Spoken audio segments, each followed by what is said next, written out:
All right, buddy. Well, thank you for coming on. Yeah, thank you. Thank you for having me. We've got Nell from Mind Your Temper, chocolate maker. Thank you. Yeah, great to have you here, man. So let's start off with asking, where did your love for making chocolate start? So basically, I've been a baker for almost 20 years. Yeah. So I did my baking program, um, yeah, 20 years ago.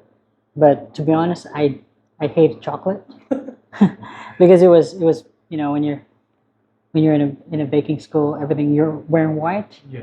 so Oh, everything it get really messy, and I'm like, oh, I don't know if I wanted to be a chocolatier, Yeah. I work as a chocolatier. So, but I've been always been interested with breads and pastries, Mhm. especially croissants. Oh, okay. Your chocolate inside the croissant. Yeah, the chocolate making part happened, I guess, during the pandemic. Mm. I was just browsing through Instagram and saw these beautiful chocolate, and I'm like, oh, what do we? What if I can make this? Yeah. And so I told my partner Charlene, and I told her, yeah, it would be cool to open a chocolate, or have a business. Mm. That time, I think we were thinking of doing a like something had to do with opening a business, but I was thinking if I was gonna do a bakery, would have been too high capital. Mm. So we're like, yeah, probably if I do a chocolate on the side while I'm working, because I was working at that time at Bohemian Bakery as a baker, and I was thinking all I need was a microwave, Yeah. but I was wrong. Yeah. Yeah, so that was 2021. Oh, Yeah, okay. but it was more like a side hustle that I was just wanting to play around. Yeah, That's a yeah, nice way to do it. It's like if you've got a job that brings in, what you need to live on, yeah, and then on the side you can work on a passion project. Or yeah, whatever, maybe. yeah. But I think the main important for us, because we started 2021 Mhm. and we bought a small food truck. But by this is February, but by September we got a we leased a location Mhm. in Burnside, because we were thinking, okay, well, if we really wanted it to work, we need to produce a lot. Mm. So it didn't make sense to have a small food truck, and then it didn't make sense that I was working Yeah. full time, Yeah. and then so I had to like quit everything and Focus, go all in on one. yeah, yeah, Yeah. and just really just hope it's gonna work. Yeah. I feel So like that's part of it though. Like, I yeah, think the biggest part is like the risk part. Like, you can have an idea and you look at the pros and cons and what might work, what might not. yeah, But like you've really just got to jump. You've got to like jump in and you've yeah, got to kind of go all in to get the thing off the ground and go. and this is this. There's really no formula for it. No. Like you just in the beginning, I'm just winging everything. What's gonna work, what I'm gonna sell. There's so many ideas, but at the end of the day, it's like the consumer will tell you what's working, what's not. That's it, I yes. guess. Mhm. Because I guess everyone else has their own methods. What might work for you Yeah. doesn't work for me. Yeah, yeah, Do you know what I mean? And some people might like the security of having a job, or just yeah, having a side hustle, yeah, but other people I guess like us, I quit all my jobs. yeah, I had like a cash job where I worked for basketball, but I realized I'm going to be spending 10 hours a week doing not my business, yeah, yeah. and I need that time to be able to focus on my business, and that works for me, but not that wouldn't work for everybody. No, and that's true because I think at one point as well, I was so from being full time and then doing the side hustle, and then I switched to part time, Mm. and then part time on the business. Mm. But then it just got too much, Mhm. and I just told my partner Shelley like I had to quit Yeah. just so I can really focus on full time. Because I mean, like it's the same as I guess, yeah, yeah. Maybe it's not good to put everything in one basket, but then at the same time, if you don't nurture it, like I guess it's not gonna grow. That's it. Yeah. That's it. And we're still growing. We're still, I would say, still very very new business. You're a new business, but I mean, you've already won awards. Like, it's going pretty well. Yeah. For a guy that didn't want to make chocolate. Yeah. I mean, like, yeah. It was we because I think for us when I was thinking of a business, if I knew if I wanted to do a bakery, Mm. I would only have to sell it locally. Mm. But we did a research what we can sell that we can ship Mm. outside Christchurch, just so it's instead of like focusing in one market, we can focus on a lot of like national. Yeah. So I think that was the one thing that the goal of the business is. This is even before I thought of chocolate. I was thinking I wanted to have a business wherein I can ship wherever, Mm. say if it's cookie or whatever, bake stuff. But I chose chocolate just because no one was doing it. So I'm like, maybe chocolate is where I can shine. But then like the fear of that was probably not my favorite Yeah. in baking school. Yeah. For me, that was like a challenge as well. Yeah. Like this is very out of my comfort zone. Yeah. This is something I'm not really familiar. I mean, I've worked because I'm from Philippines, and when I was back home, I worked for this Filipino chef that also studied abroad, same as me, and she was like, "We should do a chocolate line together." And that time I was working as a head pastry chef, and I'm like, "Yeah." I mean, like I wasn't excited because memories of having bad memories with chocolate was like, "Oh, I don't want to do chocolate again." And but we did it, Yeah. and I'm like, actually, chocolate is not bad, um, and so it got really stuck with me. So when I chose chocolate, I'm like, yeah, I think chocolate, I can do chocolate. Yeah. Yeah, I'm sure. It's funny how it started as the thing you didn't want to do, like it was outside your comfort zone. Yeah, And then you leaned into it a little bit. Now, you're the chocolate. yeah, and I think that was because for me, I didn't have any like specialty. Mm. I'm I could say that I know how to do a lot of things, but I don't have a particular mastery. So now that I've chose chocolate, and I'm still learning about it every day, I think it's sort of the fun part, and especially during the beginning of the business, because everything what I was doing in the beginning, of course, I wouldn't sell now because they're all, I would say, pretty bad. So it's sort of like you get better as you go, and there was one like I said when we were in the well, not me, but they brought some chocolate from the coffee and chocolate festival up in Oakland, and they gave me a box of bonbon. And it reminds me of when I was starting. Yeah. Even the taste, like, oh, this just reminds me of when I was starting because it wasn't as great, but then you could see that they can improve. Yeah. So that I see myself through that. Almost refining the process. Yeah, and this is just one yeah. iteration. And it's sort of like it's good that a lot of people are also making chocolate just because it's a market where compared to say a bakery, there's already a lot of bakeries around, good ones as well. Yeah. So but not many chocolatiers. So it's good that And I'd say your product stands out. I remember because it would have been it's at the Tannery. Yeah. Because you supply a place there. Yeah. Yeah, and I remember trying them, and it was like kind of exciting. Yeah, I remember you said that. Yeah. Yeah, it's almost like when you get the Harry Potter jelly beans, and Yeah. you don't know what flavor things are. Because they're like they're all beautiful, beautiful looking chocolates. And like it was like, oh, this one looks red, but it might not be raspberry. It might be white chocolate and raspberry or something. I don't know. I always thought it was fun. Like I wanted to buy all of them. And I think this is where we started the conversation when I was at the vegan market. When I went to your food truck, and I said, and then you asked me like, "Oh, do you sell the Tannery?" I said, "Yes," and I think that's because I just remember it's just like when you connect two dots. Yeah. What I mean? It was like, oh, I see Filipino guy over there, and he's selling chocolates. They look really good. But hold on, we used to try it in another place, and then finding out that you do the supplying, but then you also do the over the counter sort of markets as well. Yeah, I mean, until now, like I'm still sort of finding ways to make the business work.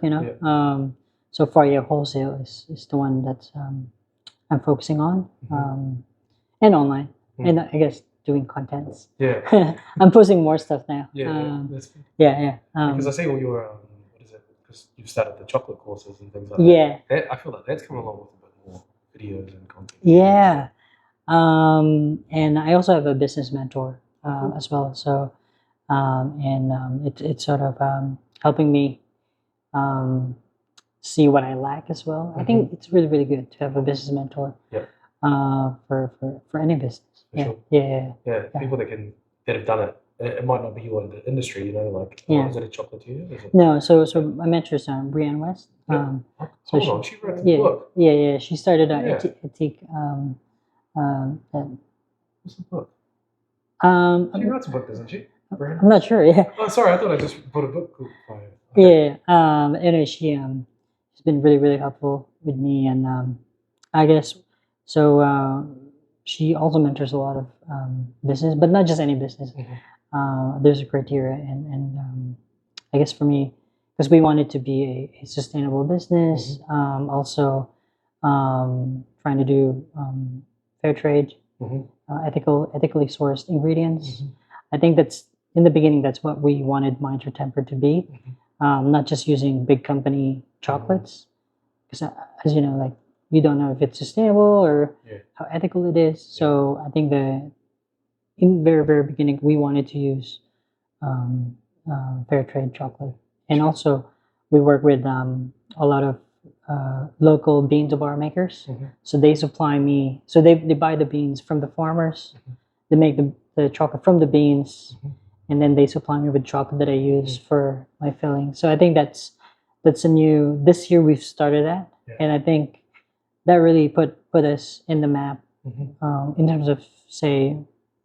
It just opened more flavor for me, you know. But also, it's like I feel like because your chocolate's delicious, and the fact that you're ticking all those boxes of like sustainable, like it's fair trade chocolate, it's everything like that. That's what people are kind of into these days. But also the product, like it doesn't taste dairy free. So, will your chocolate vegan as well? Everything is plant based. Yeah. When I went and tried it at Tannery. I wouldn't have thought so. Wow. Yeah, I mean, so there was the story was when we started, because when I was working at Bohemian, I had a lot of vegan coworkers, and I told them, hey, I'm gonna do a chocolate business, and they're like, oh, you should make vegan chocolates, and I'm like, how do you even make vegan chocolates? Because there's no recipes, there's no books, there's you go to YouTube, there's nothing. So there was a lot of research involved on how to do it. So when we started, we were doing normal and vegan. And then maybe after 3 months of opening, we decided, okay, let's just do 100% plant-based. And even my family and friends, they thought, oh, you're crazy, because we're doing all just vegan chocolate. Like you're narrowing your niche. But I'm like, no, actually, it's the opposite. You're widening the market. Also, I agree with that part because I think we've been asked a couple of times, is like, would you even serve meat as well? Because by just serving vegan stuff, you're only serving to vegans. It's like, well, no. We're doing the vegan markets, like posting on the Christchurch Vegan Society and that. But we also go to other things where there are people that eat meat and cheese and things like that. And we don't just we don't just aim for the vegan market. We actually want to serve everybody. And like just get everybody to like, you make a product that you think's good. Everyone's going to enjoy it. And I think, would you agree, like if you sell it to someone who doesn't know that it's plant-based or and they really like it and they say, oh, it's the best, that makes you happy, right? I mean, because for me that's probably one of the best compliment, It's funny you say that, because we just had it on the weekend. Niall and I started, and I think it was at the vegan, and it was a vegan night market, and there was a couple, and one of them was vegan, one wasn't. And she's like vegan food and stuff. And she ate it, and she came back like 5 minutes later. This was only an hour into the market. And she went crazy. Like, that was one of the best burgers I've ever had. Can't believe it's vegan, da da da. And like me and Niall looked at each other, and we still had another 3 hours in the market or whatever. We're like, oh well, we can close now, because that one comment, I think it's better than money. Like, because if you're making a product and you think it's good, and it convinces someone that wouldn't normally try your food, especially being vegan, and then they give you a compliment saying it's good. I mean, what else is there? And like you get I do get a lot of messages saying, or email saying, Yeah. I've been vegan for 11 years, and this is the best chocolate out there that I've tried. So for me, it's really gratifying, and also feel really happy Yeah. about, like, I guess for us, it's the purpose. Yeah. What is our purpose Mm. here? It's, I guess, for me now, it's giving something that, say, for example, I met this family. I was in Ahoka Market. Yeah. I think it's probably this year as well, and they're from Australia. Mhm. And this they have a daughter, and they went and tried my raspberry chocolate bar, Mhm. and maybe they don't have a lot of vegan white chocolate in Mm. Australia, but she tried it. She went back to her parents, and she was crying, and I'm like, oh, oops, maybe I'm in trouble. Yeah. And they went back, and they said she wasn't crying just because she didn't like it. She was crying because it's her first time trying a plant-based white chocolate. So, and she was really happy that someone is making it. So, and that really I felt really, really happy. And I'm like, this is why I'm doing it. Well, you've made a memory for Yeah, Do you know what I mean? yeah, and it also I feel Mm. feel really grateful for it, and yeah. So I'm like, yep, I think we're in the yeah. You're on the right track. Yeah, When you yeah. get things like that, it's funny because every time I see you at the market, at the nut market, I always get excited because I'm see if you've got a new chocolate. And you normally come to our door, or I pop in. Yeah. I'm like, oh, what have you got? I'm putting out new stuff, like Oh, nice. some new flavors Cool. as well. Have you got them out yet, or Not yet. So there's a few bonbon flavors that I'm gonna put out before Christmas. It's gonna be crazy for I guess for chocolate. Oh, for sure. I mean, you must do, because do you have a website where people can come to and say they want to gift a 12 pack or a 20 pack to somebody? Yeah. They can order what they want. Yeah. Currently, I only have a 8-piece box, but we do catering anyway, and a lot of wholesale. So yeah, it's doable. Oh, yeah, that's cool. That's cool. So tell me a little bit, because I guess the newest part of your business has been like the chocolate courses, things like that. And what was your reasoning behind, instead of like you've got your wholesale and you've got your markets, what made you decide to do the courses? It's funny that you asked that, because I've been asked many times if I can do chocolate classes, and I'm like, yeah, sure, why not? And then, because I always wanted to do it ever since last year, but we had to do, I guess, put some new stuff in the shop just so we can accommodate the class. And I was thinking, maybe just 5 or 10 people would be interested. It was just a one-off. If I asked, like, oh, if you want to do class, I'll just do it in 1 month. And I did it in June, where normally it's quiet for winter season. So I'm like, yeah, maybe I can do it in June. And then 40 bookings later. I was about to say you've been doing but we finished this month for the class, so I'm only taking private classes. So a group of 4 to 6. So they I have 2 groups booking for this October. Just because I'm a little bit busy now for Christmas, but I will be resuming it in January again. So I might do it, like, I don't know, twice a month. And it's been really fun. And we dive. So they come in, everything is tempered, like the colors. All they need to do is go crazy with what they want to, what they want to. Yeah. But each person gets a mold. It has 5 different 5 hearts. So they can do 5 different decorations. And then I do the shells, and then we talk about chocolate. Because now I work with, like I said, a lot of Beans Bar craft makers. So we talk a little bit about chocolate, where it comes from, tasting a lot of different single origin, and so I think that's one of the highlights of the class. Because you'd be surprised. Not many people know how to make chocolate. And it's really, really simple. Well, so you're kind of talking to one. Like, you think you might know, but it is a process that I think most people buy the chocolate. Not many people make their own chocolate. But like, even where this drinking chocolate comes from, the cacao powder or the cacao butter, where is it coming from? So we dive a little bit of what goes into Yeah. chocolate making, and then I sort of prepare the fillings, so they get to choose 4 different fillings. There's caramel, strawberry caramel, and a praline and a speculoos filling, Is and it then the hazelnut? yes, Yeah. Love it. and then they can just I show them one, and then they can fill it whatever, Yeah. and then they get to take home whatever they make. So I think I think it's not really about learning how to temper chocolate. Mm. It's about the experience. So yeah, it's a fun memory It's that they can have. yeah. Yeah. So I rarely I explain about how I temper, but I don't actually show it in detail. And I think people go there, people sign up for the class because they want to have the experience of making their own chocolate and then taking it home and eating it. So it has been really positive feedback, and so I've seen a few people booking twice already. So Okay. Yeah. so it's a good sign, right? It's good. Oh yeah, they must enjoy it. Yeah. It's like you were saying before, the market will tell you what it wants. Do you know what I mean? If you don't know it coming to the classes, you'd be like, okay, maybe people don't want it, but because you've been constantly being booked out with it, and people coming back now, it's pretty clear and people are enjoying it. I think what I like about it is, at the market you meet a lot of different customers, right? Yeah. You don't really know their name, but you recognize them. Yeah, you recognize them. Gosh. And only until they go to the class, you're like, oh, I know you.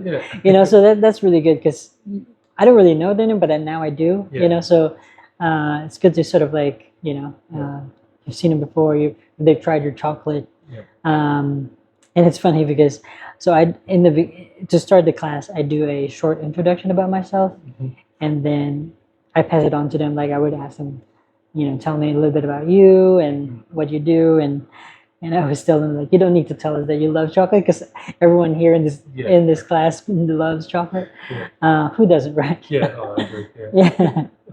It's really really fun. And plus again, it's also out of my comfort zone. Yeah. Having to talk to a lot of people because, as you know, my feed in Instagram, I don't really post much about myself. So for them to really see me and talk a little bit about me, and it's But you are quite a talkative guy once you get started. Do you know what I mean? Yeah. Because we've had a conversation before, sometimes in the market for 20 minutes. Yeah. Then we have to go back to serving customers. Yeah. So. I mean, and I think I always get in trouble with Charlene because she's always like, "Oh, you talk too much." But I think it also makes those people feel comfortable because let's say they're not very good at making chocolate. They come in and they've got an instructor that's really lovely, nice, good at what they're doing. I mean, you always have to have an icebreaker, I guess, for them to be comfortable as well. And and most of the time, you don't know them, they don't know you, and it's all about being comfortable, and at least they can be creative, So as soon as they start decorating, I would put on some music, and try to joke around, so get them really just be themselves. Comfortable. And so far. So amongst doing the wholesale, doing the markets, and obviously doing the course and stuff, how do you balance sort of time? You were saying before we got on the podcast that balancing and finding time at night times for yourself. How do you have that sort of work-life balance? I mean, I try to if I'm working, say if it's because I go to the shop around 9 o'clock and I finish around 4:30. Rarely I would go back home. Go back to the shop after at night to do stuff.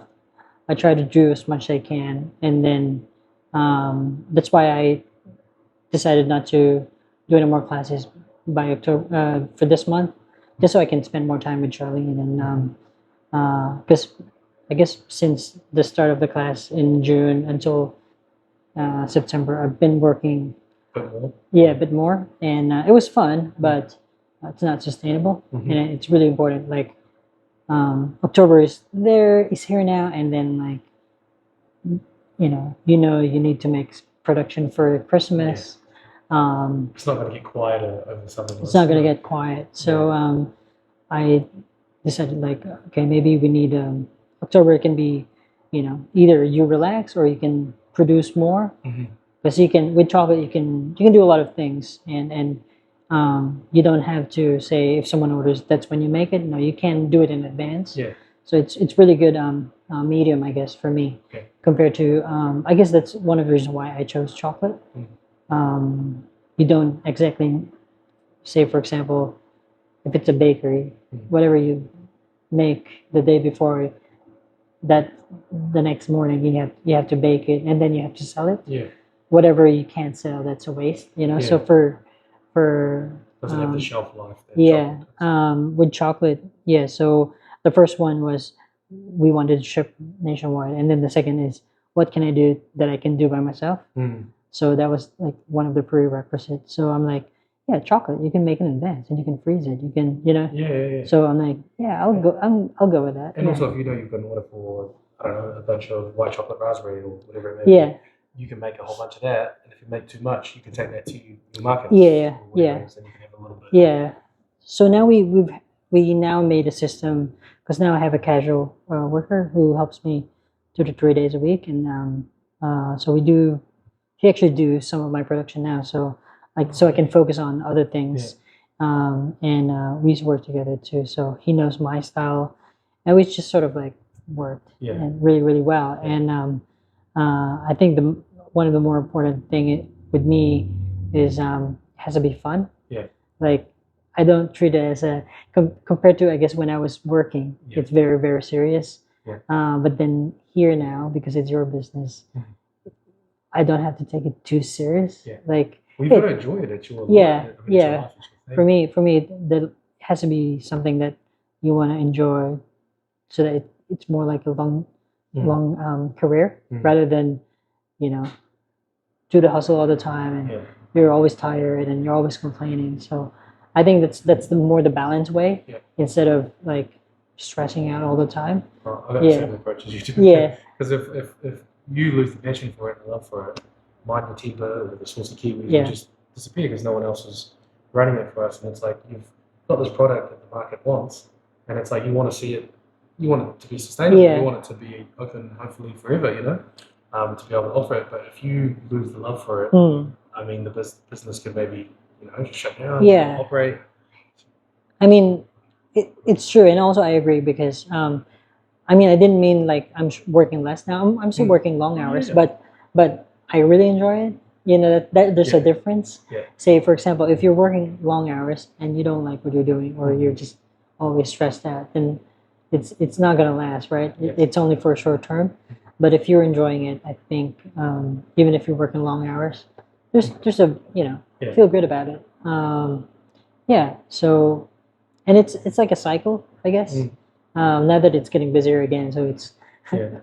we know that it's gonna be I yeah think that's it. You got to enjoy. Like when it's busy, you're just going to accept Yeah, that's what it's like. yeah. And then when it does quieten down, enjoy Yeah, it because yeah. you know that on the other side of that quiet period, it's going to ramp back up again. yeah, and yeah, that's exactly it. Yeah, Okay, so you kind of almost in cycles. yeah, in cycle. Yeah, and then also knowing that hey, when I go to work, I go to the shop, I'm there and I do it. When I go home, Yeah, I'm home now. And Yeah. I can do the rest tomorrow. yeah, I do like have a one day now because before it was like everywhere. I wasn't as organized, and now I try to say have one day just paperwork so I can finish it. Yeah. And then so I think it's really good. So it's you always have a goal Yeah. every day, Yeah, and yeah. just to get more Yeah. things done. I've got- Otherwise, it's just endless. Yeah, Yeah. and I've got the same thing as you. Is like normally Mondays. I was a bit lazy this week, so today's been my admin day. But like, I'm gonna pick one day to do the admin, and you kind of plan out the week a little. I always do it on a Monday because I don't have markets. I don't have anything I need to do. So like that's where you do your accounting, kind of like scheduling, emails, Yeah. your bills and stuff. And I feel like that helps. It's not really a day working. 'Cause you can kind of have a cup of coffee, you can Yeah, chill yeah. and relax. You can kind of do it at any time, but it's kind of a work from home day. Yeah, yeah, which that's is true. nice. Yeah, I've been slacking off like maybe 2 weeks ago. Like just I didn't want to do paperwork, so I think yesterday I just did everything like one day But it it was piles done. up, eh? Yeah, it piles up really I quick. did that the first 4 months we worked. I didn't know how to take photos or receipts Yeah. for Zero and stuff. And I had a folder, man, and I had like, jeez, what are we, like 400-500 receipts? Because we just bought the food truck. Yeah. I had to buy all my equipment. Do you know what I mean? First few orders of bid food and ordering supplies and stuff. And so like, like little receipts for $10, $20 all the way up to $1,000 thing. And I had to do it like 4 months later, and I had to like. With Zero, I mean, I think under $50 you don't need to. See, I've heard that before. Yeah. Yeah, I was just because how you learn as you go. Yeah. Yeah. So you don't have to keep receipts under 50. Under 50, yes. Oh, fantastic! Cool. I think so. I'm gonna Yeah. start throwing Yeah. those ones out because there's a couple. And do you have an accountant? Yeah, we got one at Christmas last time last year, sorry, because we were doing our books ourselves. And it's nice having an accountant because everything's all good. Yeah. IRD's not going to be coming after you. Yeah. Anything. So yeah, we've got an accountant. Yeah. So that's one of the. Yeah, I mean, having a good accountant really helps. Oh, for sure. Yeah. I switched my accountant. I think a year ago. Yeah. And this one's a bit more suited towards you. I think so. Yeah. And really pushing me. Yeah. I think that's really good. Yeah, no, my one's good, and she's quite approachable. So, like, I can say, hey, I'm thinking about this. She'll send me an email a week later with, legalities of it all, and this is how I'd recommend it. And then she's like, if you want to catch up, we can catch up. This is my calendar. So, like, she's very open for conversations, and I kind of tell her what my goals are, like, in terms of I want to grow in this way, and this is what I eventually want to do. So, she's it's going good right now. I think for me, it's like,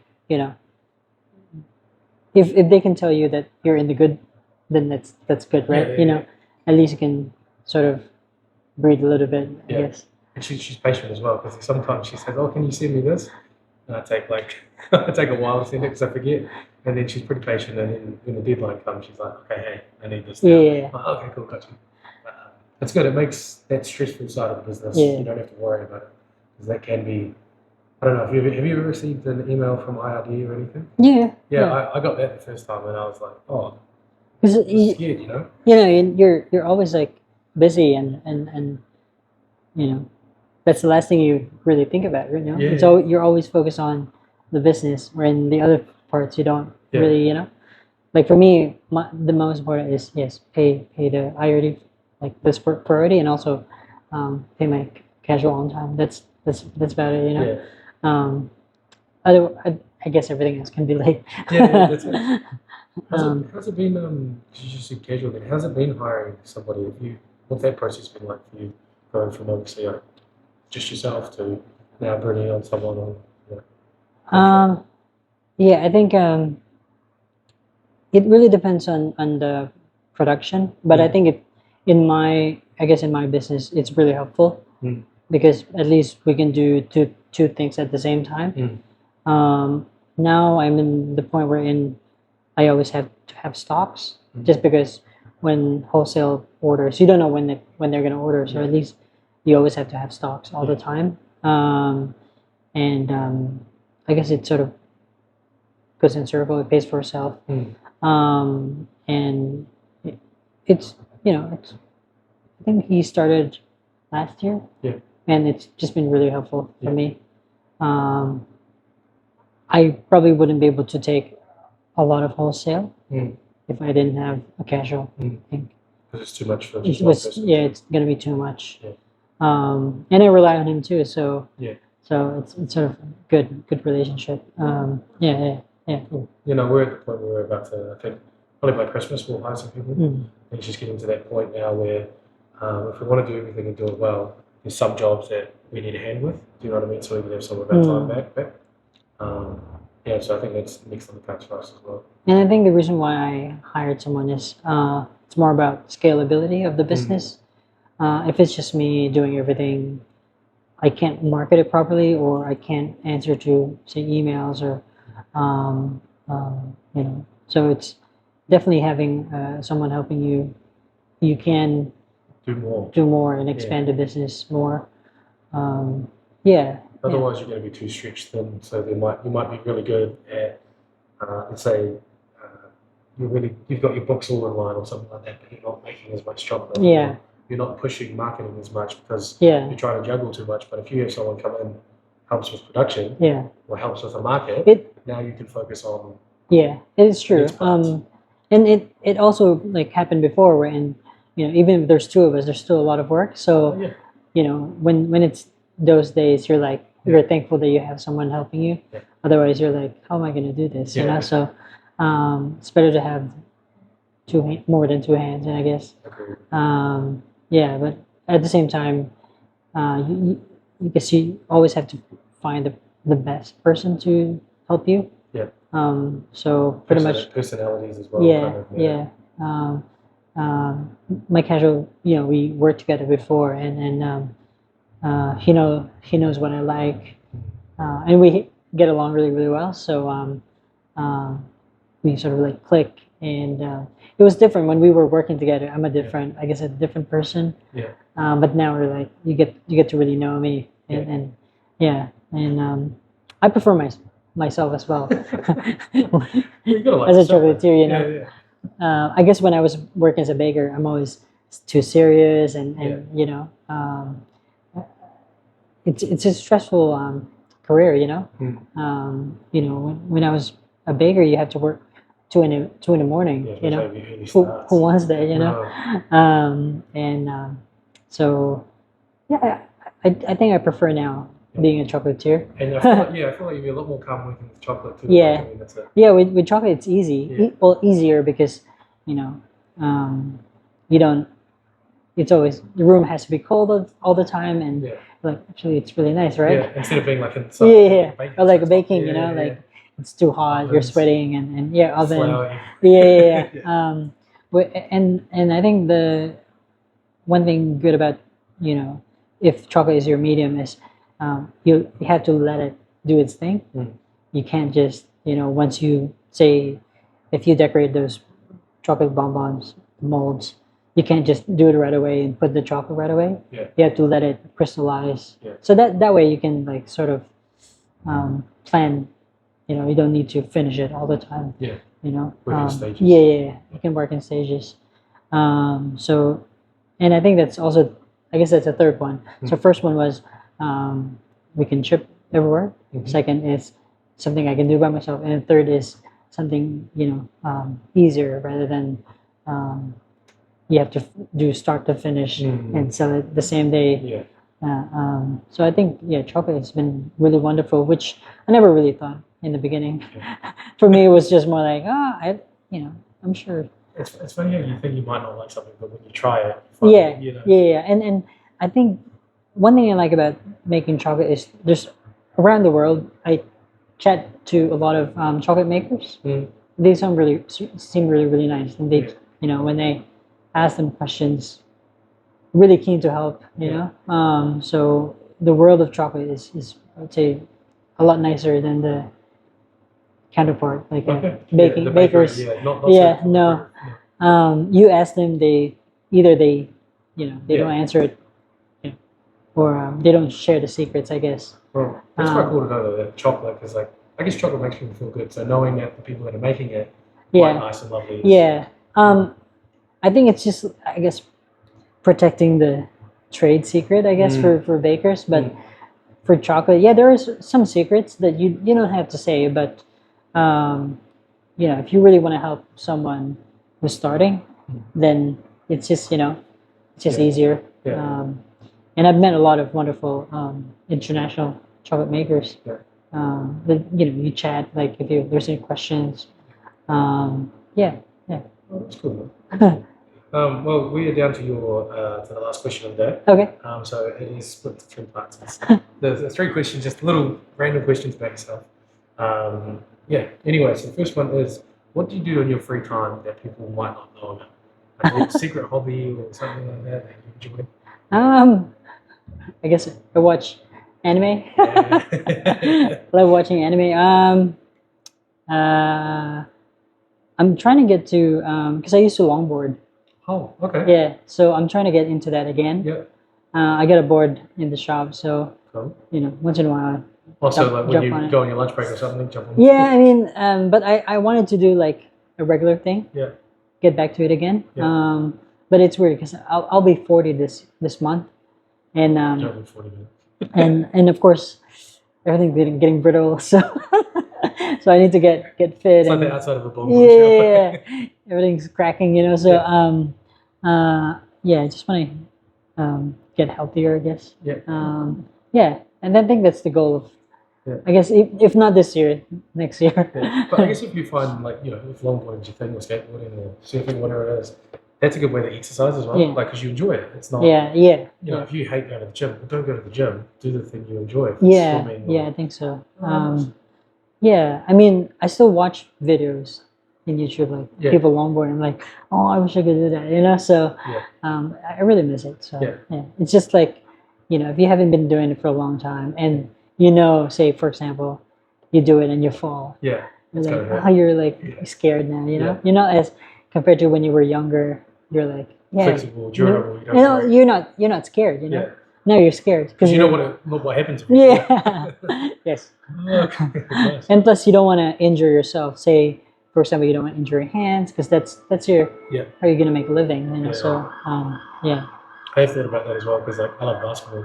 Yeah. I'm like every time I go play, I'm like don't do something to me, don't yeah. do something to your like yeah, ankle. yeah, And then because like if I can't work, then yeah. like, That's true. there's no one to replace it. You know? Yeah. It's funny. You should Yeah. start doing chocolate deliveries. Chocolate deliveries on the longboard. Second question, man. If you could be any anime character, Anime. which anime character would you be and why?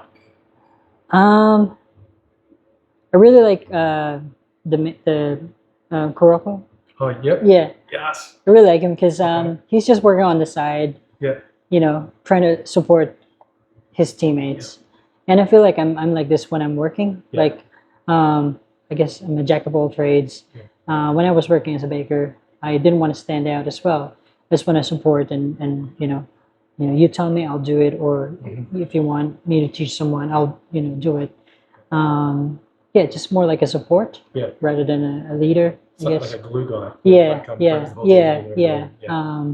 I see myself as that Yeah. person. I Yeah. love that. Yeah. Because one of my favorite characters too. Yeah, So. yeah. Oh, cool. Okay. And your last question, man. What is your favorite chocolate you've ever had? Favorite chocolate. You're allowed to say yourself as well. Okay. When I was young, this is during high school. Yeah. I really got addicted to Hershey's cookies and cream. Oh, yeah. I know which one you're talking about. Yeah. And it's funny because I really love it. And then at one point, it's my stepmom didn't know that I was eating chocolate Yeah. in school, and she came with me at the shop where I bought it. Yeah. And then the guy recognized me, and then he said, "Oh, Hershey's cookies and cream guy," Yeah.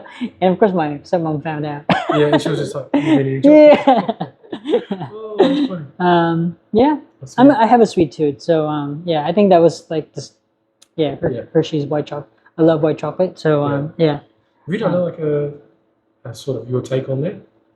I would like to. Yeah, definitely. It's one of the things I would like to do, like a plant-based cookies and cream Yeah. flavored. It was one of my favorite ice creams as a kid, man. Yeah, So, yeah. yeah. I'm trying to work on like a peanut butter flavor as well. So As soon as you do it, you have to come over. yeah. Actually, the Twice Cups, they do a chocolate flavored cups. Yeah. So I want to chop it up and then like a cookies and cream Yeah. kind of flavor. Yeah, that can work. Yeah. Well, when you start the trial Yeah, phase, you let me know, man. Cool. Well, that was your last question, man. I appreciate you coming on. Yeah, and having thank a bit you. of a chat. Thank you for having me. Yeah, bro. It's been good. Yeah, Appreciate it, bro. thank you. Cheers.